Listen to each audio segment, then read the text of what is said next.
The Tories move against Johnson, but he isn't going to go quietly, so I've been wargaming what I reckon is coming down the line. For starters, he's not going to resign. Nothing will persuade a narcissist on the scale of Johnson to follow the demands of mere mortals. He has a god complex, and that was shown last night as he quickly replaced Sajid, Javid and Rishi Sunak with Stephen Barclay and Nadhim Zahawi, very much a sign that he's digging his heels in and that mass resignations won't shift him. Then there's the prospect of him being ousted by his own party. The 1922 committee of backbench Tory MPs have got more letters, but having won a vote of no confidence recently, Johnson under current rules has a year's grace before another can be called. However, they are electing their new executive imminently, and the only issue on many candidates' lips is securing another vote now instead of later. I'm pretty damn sure those MPs wishing to change the rules to permit this will be elected, and that rule change will happen. If those letters are already in, as is widely assumed, a no confidence vote will once again be called.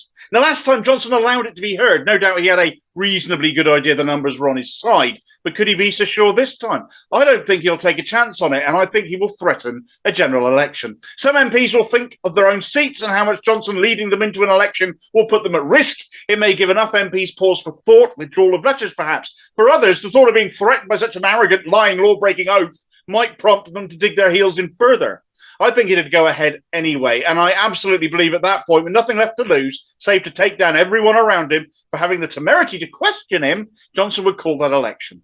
The Fixed Term Parliament Act was repealed earlier this year, so it's entirely up to the Prime Minister as to when he wants to call one, and the Queen would dissolve Parliament upon Johnson's instruction. It's not without risk to Johnson himself, this move. His own seat would be a prime target, and with a majority less than half that the Tories had in Tiverton and Honiton, he could easily lose it, leaving his party leaderless. Although if the no confidence vote proceeded anyway and the party were to find they had no confidence in Johnson, he'll have triggered a general election and the Tories would have no leader.